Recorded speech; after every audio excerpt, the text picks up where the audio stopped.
नमस्कार मित्रांनो, S class एज्युकेशनमध्ये तुम्हा सगळ्यांचं मनापासून स्वागत आहे। आज आपण पाहणार आहोत इयत्ता 10वी राज्यशास्त्र पाठ 2 निवडणूक प्रक्रिया या पाठाचे नोट्स। याच्या आधी ऑलरेडी मी हा संपूर्ण पाठ अपलोड केला आहे। आय होप की तुम्ही ते व्हिडिओज पाहिले असतील। नसतील पाहिले तर या सगळ्याच्या लिंक्स खाली डिस्क्रिप्शन बॉक्समध्ये अवेलेबल आहेत, सो तुम्ही चेकआउट करू शकता। सो आजचा व्हिडिओ असणार आहे हँड रिटन नोट्सबद्दल आणि रिव्हिजनबद्दल। सो तुम्ही जेव्हा चॅप्टर वाचाल त्याच्यानंतरच तुम्हाला या नोट्स चांगल्या समजतील किंवा तुम्ही रिलेट करू शकाल। तर सगळ्यात पहिल्यांदा आपल्या चॅप्टरमध्ये सांगितलेलं आहे की लोकशाहीशी संबंधित महत्त्वाच्या प्रक्रिया कोणत्या आहेत। तर त्या आहेत निवडणुका घेणं आणि प्रतिनिधित्व। नेक्स्ट आहे निवडणुकांचे महत्त्व काय आहे। तर तुम्हाला टिपा लिहामध्ये हा प्रश्न येऊ शकतो, निवडणुकांचे महत्त्व। तेव्हा तुम्हाला अशा पद्धतीने 4 ते 5 पॉईंट्स लिहायचे असतात। आता इथे मी अर्थात हे नोट्स असल्यामुळे संपूर्ण वाक्य असं न लिहिता जे महत्त्वाचे पॉईंट्स आहेत तेवढेच फक्त मेन्शन केलेत। तुम्हाला ॲज पर मार्क्स त्या वाक्याला थोडंसं मोठं करायचं आहे, ठीक आहे। सो निवडणुकांच्या माध्यमातून लोकप्रतिनिधींची निवड केली जाते, हे सगळ्यांना माहिती आहे। आपण मतदान करतो आणि त्याच्यानुसार उमेदवार निवडले जातात। उमेदवार म्हणजेच काही लोकप्रतिनिधी जे आपल्याला किंवा लोकांना रिप्रेझेंट करतात, आपलं प्रतिनिधित्व करतात, ठीक आहे। शांततेच्या मार्गाने सत्तेत बदल होतो कुठल्याही प्रकारे। पूर्वीच्या काळी कसं राजांमध्ये लढाया व्हायच्या आणि मग एक राजा हारला की तो दुसरा जो काही राजा असेल तर तो तिथली सत्ता घ्यायचा। तर असं आता होत नाही। शांततेच्या मार्गाने लोकांना ज्याप्रमाणे वाटेल त्याप्रमाणे ते उमेदवारांना मत देतात आणि सत्तापालट होऊ शकते। विविध राजकीय पक्षांना राजकारभाराची संधी मिळते। असं आहे का आपल्याकडे की एकच राजा असणार किंवा एकच व्यक्ती असणार जो वर्षानुवर्ष आपल्यावरती राज्य करतोय, असं काही नाही आहे।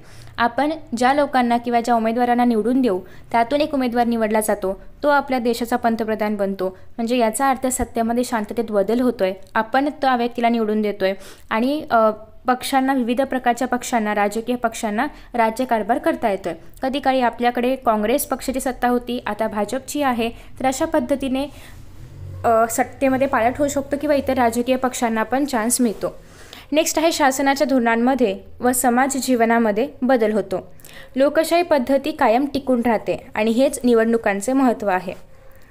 आता एखादा लोकप्रतिनिधी जेव्हा आपण निवडून देतो किंवा एखादा उमेदवार जेव्हा निवडणुकीसाठी उभा राहतो तेव्हा त्याची गुणवैशिष्ट्ये काय असली पाहिजेत। एक तर तो कार्यक्षम असला पाहिजे, अर्थात आपण त्याला त्याचसाठी निवडून देतोय त्याच्यामुळे त्याने त्याची जी काही कर्तव्य आहेत तर ते बजावली पाहिजेत। तो जनतेची कदर करणारा असला पाहिजे, कारण त्याला हे नेहमी माहीत असलं पाहिजे की आपण जनतेने निवडून दिल्यामुळे आज सत्तेवरती आहोत, त्याच्यामुळे आपण प्रत्येक वेळी काही पण झालं तरीही जनतेला उत्तरदायी आहोत हे त्याला माहिती असलं पाहिजे। विश्वासू आणि नम्र, अर्थात एक आपण असं म्हणतो की जेंटलमॅनच्या ज्या काही क्वालिटीज आहेत तर त्या एखाद्या उमेदवारामध्ये असल्या पाहिजेत। तर विश्वासू आणि नम्र पण तो असलाच पाहिजे। प्रामाणिक असला पाहिजे। आता आपण बघतो की अनेक केसेस आहेत, भ्रष्टाचार असेल, बऱ्याचशा गोष्टी आहेत। सो हे आपण एन्श्युअर केलं पाहिजे की आपण ज्या उमेदवाराला मत देऊ तर तो प्रामाणिक असला पाहिजे, चारित्र्यवान असला पाहिजे, कार्यक्षम असला पाहिजे। सो याच्यामध्ये खूप मोठा असं काही रॉकेट सायन्स नाही आहे। तुम्ही जेव्हा पेपर लिहिताना प्रश्न असा जर आला की गुणवैशिष्ट्ये लिहायची आहेत तर अर्थात तुम्ही हेच इमॅजिन करा की एखादं आयडियल राज्य आहे किंवा एखादं आयडियल राष्ट्र आहे तर तिथला उमेदवार कसा असला पाहिजे। आपल्याला जेव्हा एखाद्याला मत द्यायचं आहे तर तो कसा असला पाहिजे, आपल्या अपेक्षा काय आहेत तर त्या याच आहेत। म्हणजे जनरल गोष्टी आहेत, खूप अवघड असं काही नाही आहे, फक्त एवढेच की योग्य शब्दांची निवड केलेली आहे। पुढे असं आहे की आता हे जे आपण प्रतिनिधित्व बोलतोय तर ते नेमकं काय आहे किंवा त्याचा अर्थ काय आहे। आधुनिक लोकशाही प्रातिनिधिक स्वरूपाची आहे।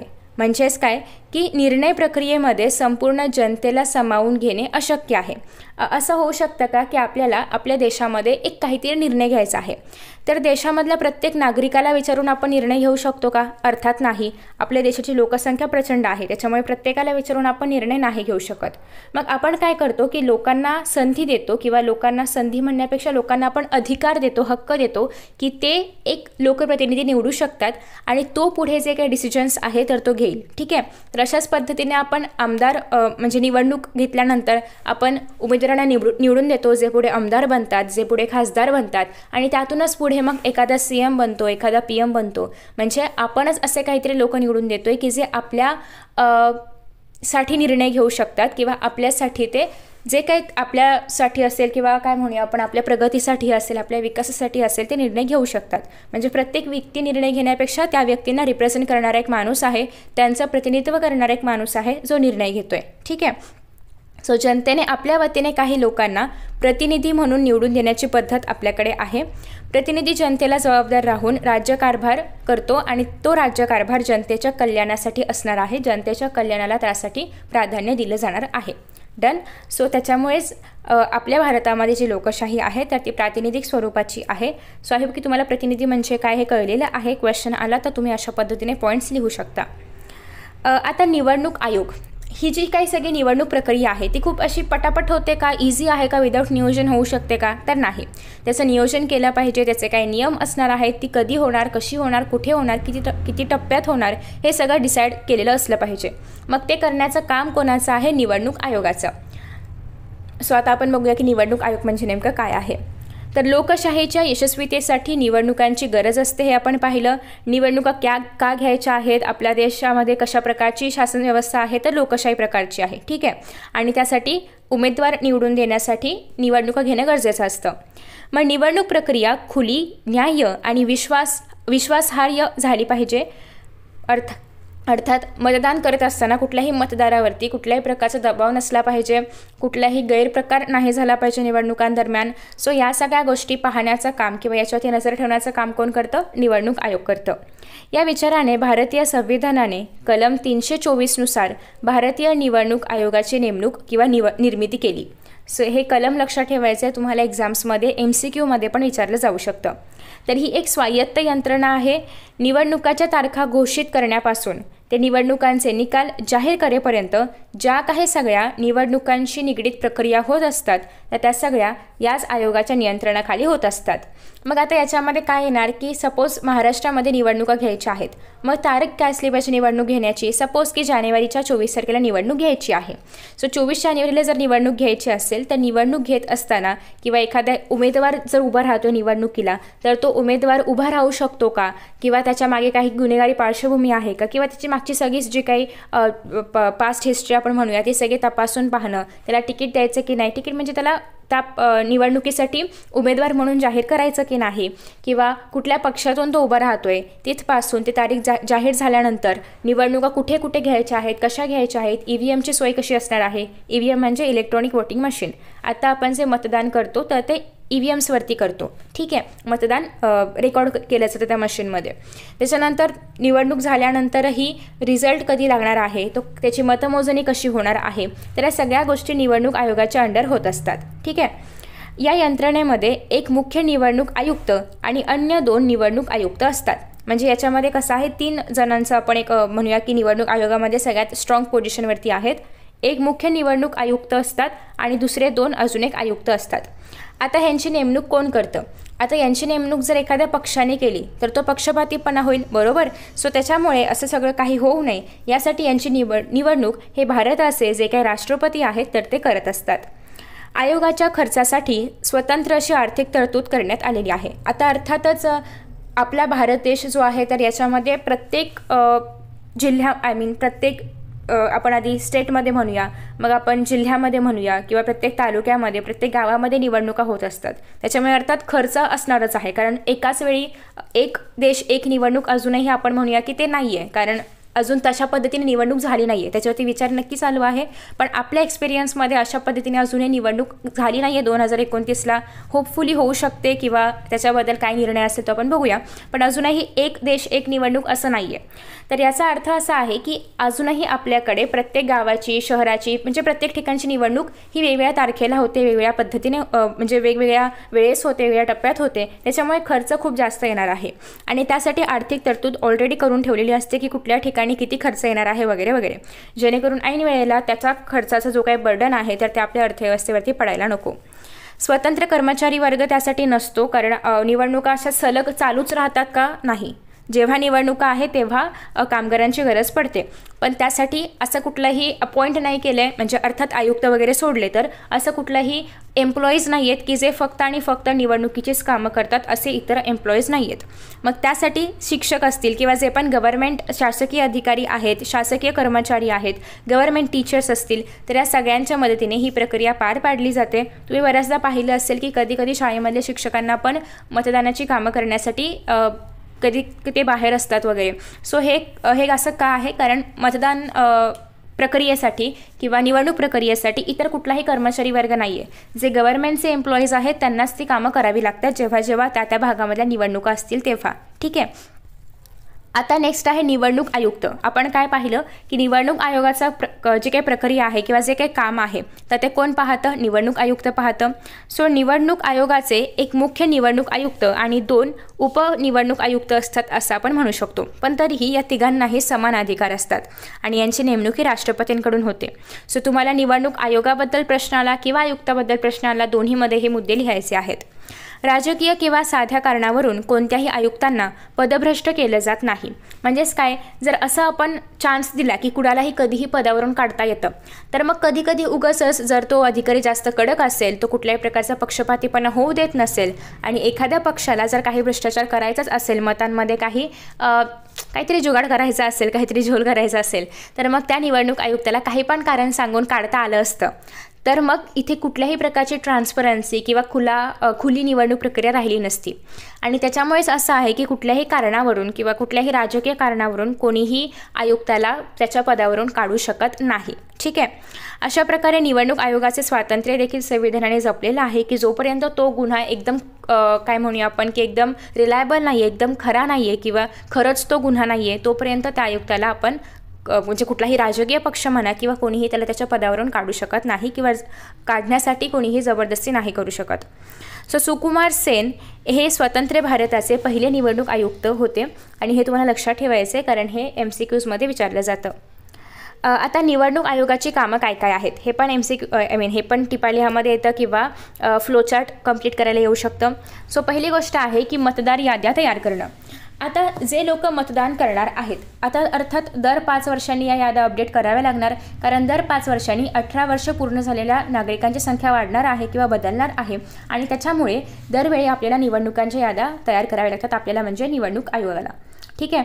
मग ते झाल्यानंतर निवडणुकांचे वेळापत्रक ठरवावं लागतं की कधी निवडणुका होणार आहेत, कधी रिझल्ट लागणार आहे, ते कसं असणार आहे सगळं काही. ठीक आहे. उमेदवारांच्या अर्जांची छाननी करणं. आता ज्या लोकांना उमेदवार म्हणून उभं राहायचं आहे निवडणुकीसाठी, तर अर्थात त्यांची पार्श्वभूमी तपासावी लागणार, त्यांचे अर्ज बघावे लागणार, त्याच्यामध्ये बरोबर आहे काही चुकीचं आहे ते सगळं पाहावं लागणार.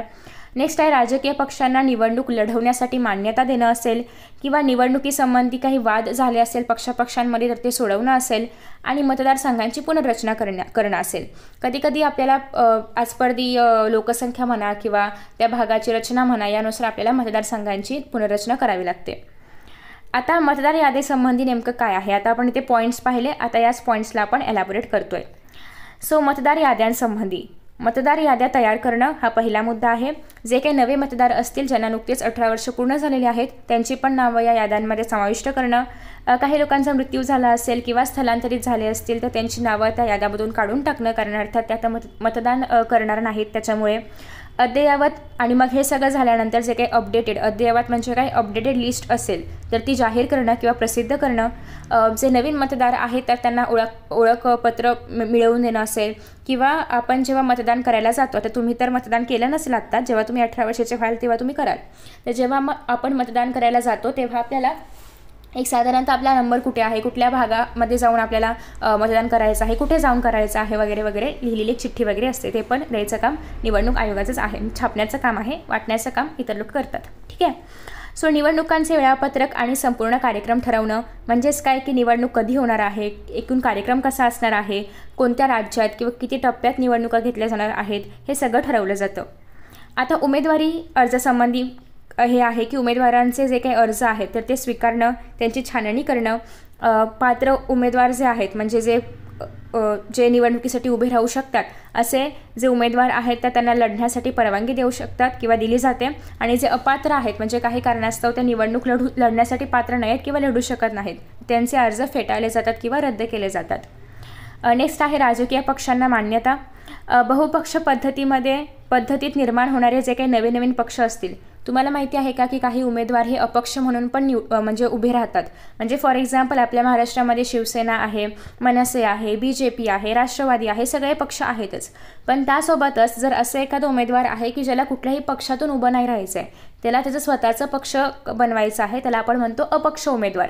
मग आता जेव्हा असा एखादा उमेदवार असेल, त्याने स्वतःचा पक्ष निर्माण केला, तर तो निर्माण झालेला पक्ष तर त्याला मान्यता पण दिली पाहिजे ना. त्यांचे विचार काय आहेत, त्या पक्षाचे धोरण काय आहे, चिन्ह कसं आहे वगैरे, हे सगळं बघून तर त्यांना मान्यता दिली जाते. पक्षांची मान्यता रद्द करणं, काही पक्ष असे पण आहेत की त्यांची मान्यता रद्द केली पाहिजे, ते काही एका चौकटीमध्ये राहून वागत नसतील किंवा त्यांनी काही गैरप्रकार केले असतील वगैरे, तर त्यासाठी त्यांची मान्यता रद्द करणं असेल तर या सगळ्याचे अधिकार निवडणूक आयोगाला असतात. किंवा आता हे जे नवीन पक्ष आले तर त्यांना चिन्ह पण दिलं पाहिजे. आपण आपल्या मर्जीने कुठलं पण चिन्ह नाही घेऊ शकत. निवडणूक आयोगाकडे एक सेट ऑफ सिम्बॉल्स ऑलरेडी आहेत, तर त्यातलंच एखादं सिम्बॉल त्या पक्षाला दिलं जातं. ठीक आहे. मग त्यांचे विचार वगैरे हे सगळं बघून त्या पक्षाला कुठलं चिन्ह पाहिजे वगैरे या सगळ्यावरती चर्चा करून त्यांना ते चिन्ह दिलं जातं. नेक्स्ट आहे निवडणुकी संबंधी वाद. निवडणूक प्रक्रियेतील सर्व प्रकारचे वाद सोडवणं, हे पण काम निवडणूक आयोगाचं आहे. गैरमार्गाने जर कुठला उमेदवार निवडणूक लढवत असेल तर त्याला अपात्र घोषित करणं, आणि काही मतदारसंघामध्ये काही प्रॉब्लेम झाले असतील किंवा मतमोजणीमध्ये काही झाले, मतदानादरम्यान काही घोटाळे वगैरे काही झाले असतील तर त्या ठिकाणी पुन्हा निवडणूक घ्यायची का किंवा कसं काय करायचं हे सगळं बघण्याचं काम पण निवडणूक आयोगाचं आहे. मतदारसंघांची पुनर्रचना. आता लोकसंख्येच्या प्रमाणानुसार मतदारसंघांची रचना केली जाते. ज्या ठिकाणी जास्त लोकसंख्या आहे त्या ठिकाणी अर्थात मतदारसंघ जास्त असणार, ज्या ठिकाणी कमी लोकसंख्या आहे त्या ठिकाणी कमी असणार. मग आत्ताची जी काही लोकसंख्या आहे त्यानुसार 543 मतदारसंघ आहेत. अजूनही आपली या दशकामधली जनगणना नाही झाली आहे. जेव्हा होईल तेव्हा अर्थात लोकसंख्या वाढेल, आणि असं पण म्हटलं जातं आहे की मतदारसंघांची वाढ त्याच्या संख्येमध्ये पण वाढ करावी लागेल. ठीक आहे. सो सध्या तरी 543 मतदारसंघ आपल्याकडे भारतामध्ये आहेत.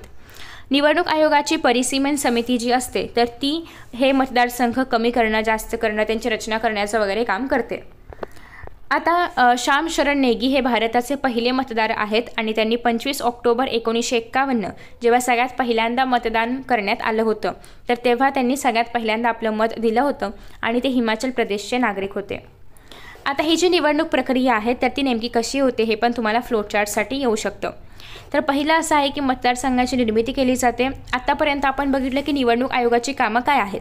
आता निवडणूक आयोगाची कामं झाल्यानंतर एकूणच निवडणूक प्रक्रिया कशी होते, तर सगळ्यात पहिल्यांदा मतदारसंघ निर्माण केले जातात. मग आपल्या ज्या काही याद्या आहेत त्या निश्चित केल्या जातात. मग उमेदवारांना अर्ज देणं किंवा त्यांचा अर्ज रद्द करणं वगैरे जे काही असेल तर ते केलं जातं. मग आता अर्थात एखाद्या उमेदवाराचा अर्ज ॲक्सेप्ट केल्यानंतर तो त्याचा प्रचार करणार. सो निवडणुकीसाठीचा प्रचार केला जातो. ते झाल्यानंतर प्रत्यक्ष मतदान केलं जातं. मतदान झाल्यानंतर काय करावं लागेल, मतमोजणी करावी लागेल. हे इतकं डिफिकल्ट नाही आहे, तुम्हाला फक्त एक सिक्वेन्स लक्षात ठेवायचं आहे.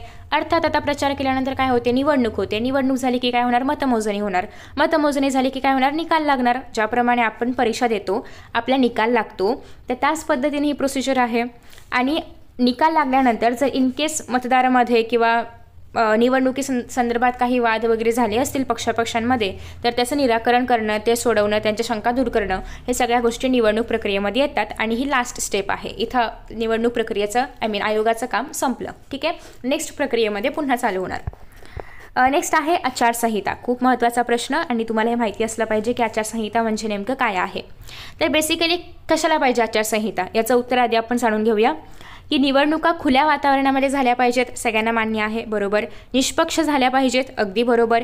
न्याय्य वातावरणामध्ये झाल्या पाहिजेत, यासाठी निवडणूक आयोग काही योजना राबवतं, आणि त्यापैकी एक आहे ती म्हणजे आचारसंहिता. आता आचारसंहितेमध्ये काय होतं की निवडणूक जेव्हा चालू होणार आहे किंवा तारीख डिक्लेअर झालेली आहे, आता निवडणूक होणार आहेत, प्रचार वगैरे सुरू आहे, तर मग या सगळ्या प्रक्रियेमध्ये जर काही गैरप्रकार होत असेल तर त्याला आळा घालण्यासाठी आचारसंहिता लागू केली जाते. म्हणजेच निवडणुकीपूर्वी काही काळ, निवडणुकीदरम्यानचा काही काळ सरकार, राजकीय पक्ष आणि मतदार यांसाठी काही नियम घालून दिले जातात. बघा, निवडणुकीपूर्वीचा काही काळ, आता हा किती काळ असणार आहे हे निवडणूक आयोग डिसाईड करतं. म्हणजे कुठल्या तारखेपासून कुठल्या तारखेपर्यंत आचारसंहिता असणार आहे हे सगळं निवडणूक आयोग डिसाईड करतं. पण आता हे आचारसंहिता म्हणजे काय? आचार म्हणजे आपलं आचरण कसं असावं, आपलं बिहेवियर कसं असावं. संहिता म्हणजे बेसिकली रूल्स. सो त्यासाठीच घालून दिलेले रूल्स.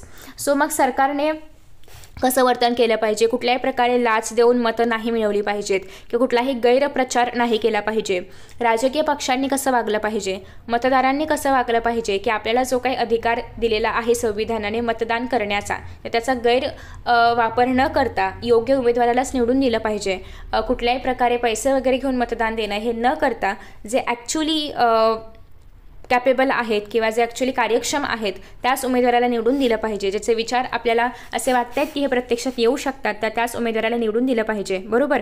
सो अशा पद्धतीने कुठलाही गैरप्रकार निवडणुकीदरम्यान आणि निवडणुकीच्या आधीच्या काही काळामध्ये होऊ नये यासाठी आचारसंहिता लागू करतं कोण? निवडणूक आयोग. मग आता हे जे आचारसंहितेमध्ये काही नियम आहेत तर त्याचा भंग सरकारला पण किंवा शासनाला पण करता येत नाही. भलेही तो व्यक्ती कुठल्याही प्रबळ पक्षाचा असावा, इवन तो कुठल्याही पदावरती असावा, तरीही तो कुठल्याही प्रकारे या आचारसंहितेचा भंग करू शकत नाही. आणि जर केला तर निवडणूक आयोगाला पूर्ण काय म्हणूया आपण त्याच्याकडे पूर्ण अधिकार आहे की तो त्या उमेदवाराला कुठल्याही प्रकारची शिक्षा देऊ शकतो. ठीक आहे.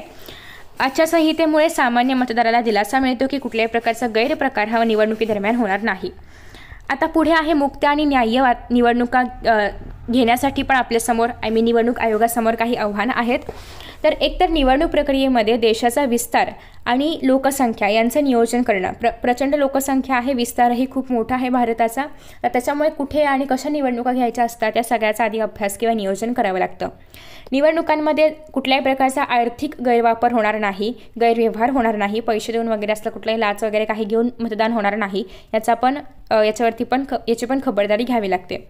गुन्हेगारी पार्श्वभूमी असणारे जे काही उमेदवार आहेत तर त्यांच्या गुन्हेगारीवरती आळा बसवणं, निवडणुकीदरम्यान होणारी हिंसा थांबवणं, प्रातिनिधिक संस्थांमध्ये निर्माण होणारी जी काही कौटुंबिक मक्तेदारी आहे तर ती रोखणं. म्हणजे असं होतं ना की त्याच घरांमध्ये पद जात आहे किंवा त्यांचाच प्रभाव फक्त राहतोय, इतरांना संधी मिळत नाही आहे, तर असं सगळं रोखणं. त्यानंतर नेक्स्ट आहे निवडणूक सुधारणा. म्हणजेच काय की राजकीय पक्षांनी उमेदवारी देताना 50% उमेदवारी ही महिलांना द्यावी. याचं कारण असं आहे की महिलांचा पण समावेश राजकीय निर्णयांमध्ये झाला पाहिजे.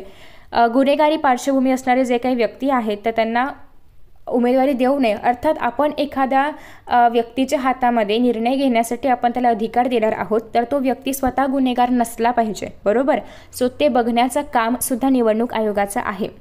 आर्थिक गैरव्यवहार टाळण्यासाठी निवडणुकांचा खर्च सरकारनेच करावा.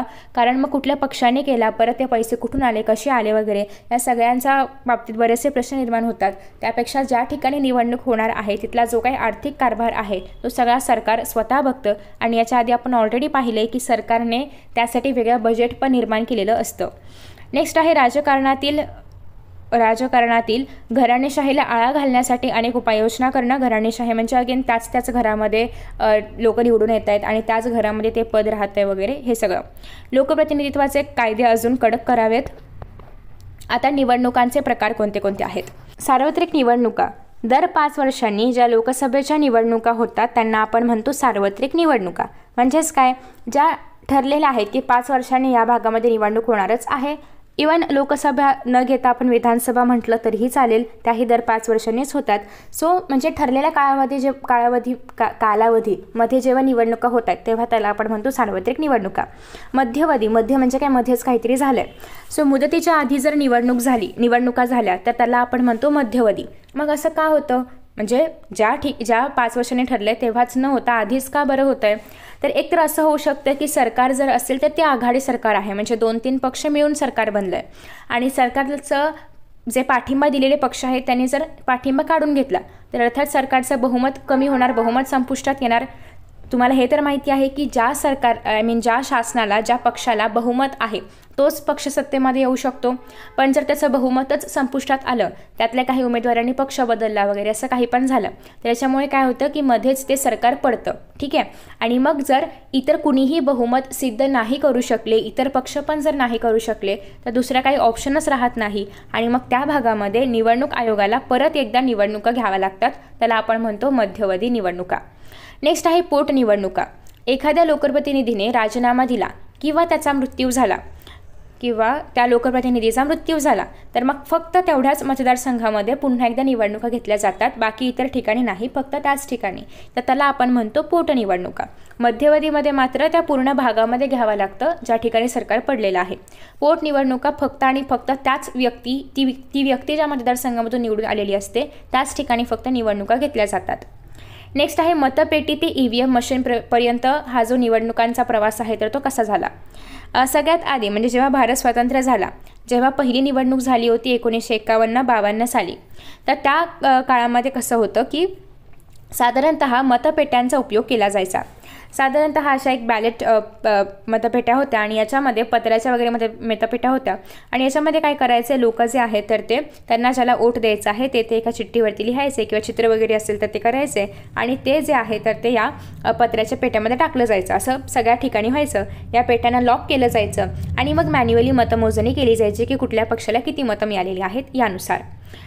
पण त्यानंतर 1990च्या दशकामध्ये झालेल्या राजस्थान, मध्य प्रदेश, दिल्ली यांच्या विधानसभेच्या 16 मतदारसंघामध्ये बॅटरीवर वापरले जाणारे इलेक्ट्रॉनिक वोटिंग मशीन म्हणजेच EVM सगळ्यात पहिल्यांदा वापरण्यात आलं. आणि मग 2008 साली लोकसभेच्या निवडणूक झाल्या आणि लोकसभेच्या निवडणुकीमध्ये पहिल्यांदाच 2008 साली EVMचा उपयोग करण्यात आला. आता ह्याचं हे पण एक बेनिफिट आहे की पटापट मतमोजणी होते आणि मतदानादरम्यान जे काही गैरप्रकार आहेत तर त्याला आपण आळा बसतो. सो त्याच्यामुळे सध्या तरी EVM मशीन चांगलंच आहे असं आपण मानून चालू शकतो. आता त्याचे फायदे काय आहेत तर ते आपण बघूया. एक तर सगळ्यात महत्त्वाची गोष्ट म्हणजे आपण त्या पत्राच्या डब्यामध्ये कागदामध्ये लिहून ते कागद वापरायचं होतं. त्याच्यामुळे किती मोठ्या प्रमाणामध्ये कागदांचं नियोजन करावं लागायचं. अर्थात कागदांचं वेस्टेज पण त्याच्यामुळे होते, कारण परत त्या सगळ्या चिठ्ठ्यांचं आपण काय करणार दुसरं. ठीक आहे, ते पल्प वगैरे रिसायकलिंग करणं तो भाग वेगळा आहे, पण इतक्या सगळ्या मोठ्या प्रमाणामध्ये कागदांचा उपयोग करावा लागतो, त्याच्यामुळे वृक्षतोड करावी लागते. सो या सगळ्या गोष्टींचा आपण विचार करून EVMचे फायदे आता आपण बघतोय. सो मतपत्रिकांसाठी लागणारे जे काही हजारो टन कागद आहे तर त्यांची बचत होते, त्याच्यामुळे वृक्षतोड करायला प्रतिबंध झाला आणि पर्यावरणाच्या रक्षणाला मदत झाली. निवडणुकांचे निकाल पण लवकर लागू लागले, कारण आपल्याला प्रत्येक चिठ्ठी बघावी लागत नाही. आता ते EVM मशीन्स आपल्याला जे काही रिझल्ट आहेत तर ते लवकर दाखवायला मदत करतात. दिव्यांग व्यक्तींना पण आता मतदान करता येऊ लागलेलं आहे. आणि सगळ्यात महत्त्वाचं म्हणजे EVM मशीन्सवरती नोटा हा पण ऑप्शन अवेलेबल आहे, म्हणजे नन ऑफ दी अबव. आपल्याला वरीलपैकी कुठल्याही उमेदवाराला जर मत द्यायचं नसेल तर आपण सगळ्यात शेवटी नोटा हे एक बटन असतं, त्याच्यावरती क्लिक केलं म्हणजे आपल्याला वरचे कुठल्याच उमेदवाराला मतदान नाही करायचं आहे, आम्हाला नोटावरती वोट करायचं आहे. ठीक आहे. VVPAT म्हणजे voter verified paper audit trail. ही जी सुविधा आहे याच्यामुळे मतदारांनी जे काही मत दिलेलं आहे तर ते बरोबर नोंदवले की नाही हे पण आपण चेक करू शकतो. तर अशा पद्धतीने आपण हा जो चॅप्टर आहे ते सगळे नोट्स जे आहेत तर ते पाहिलेले आहेत. मी स्वाध्याय पण अपलोड केले, तर त्याचे काही इथे तुम्हाला इमेजेस बघायला मिळतात की या ठिकाणी मी शॉर्टकटमध्ये निवडणूक आयोगाची भूमिका, राजकीय पक्ष त्यांचे उमेदवार यांची भूमिका आणि मतदारांची भूमिका तर हे लिहिलं आहे. इफ यू वॉन्ट तुम्ही हे पण रीड करू शकता. आय होप की तुम्हाला हा व्हिडिओ आवडला असेल आणि तुम्हाला हे रिव्हिजन सिरीज आवडते. याच्या आधी मी ऑलरेडी पहिला चॅप्टर अपलोड केला आहे आणि नेक्स्ट मी 3rd चॅप्टर अपलोड करावा का हे पण तुम्ही मला नक्की सांगा, जेणेकरून तुम्हाला जर हवं असेल तर मी ते सगळे नोट्स पण अपलोड करेन. आय होप की अक्षर बऱ्यापैकी तुम्हाला समजतंय आणि याच्यामध्ये काही प्रॉब्लेम्स नाही आहेत. एखादा शब्द इकडचं तिकडे झाला असेल, काही चुकलं असेल, मी आय विल मेक शुअर की मी काही चुका करणार नाही लिहिताना. पण जर काही झालं असेल कानामात्र वेलांटीमध्ये तर sorry for that. Thank you so much for watching this video. Best of luck for your exams and bye bye.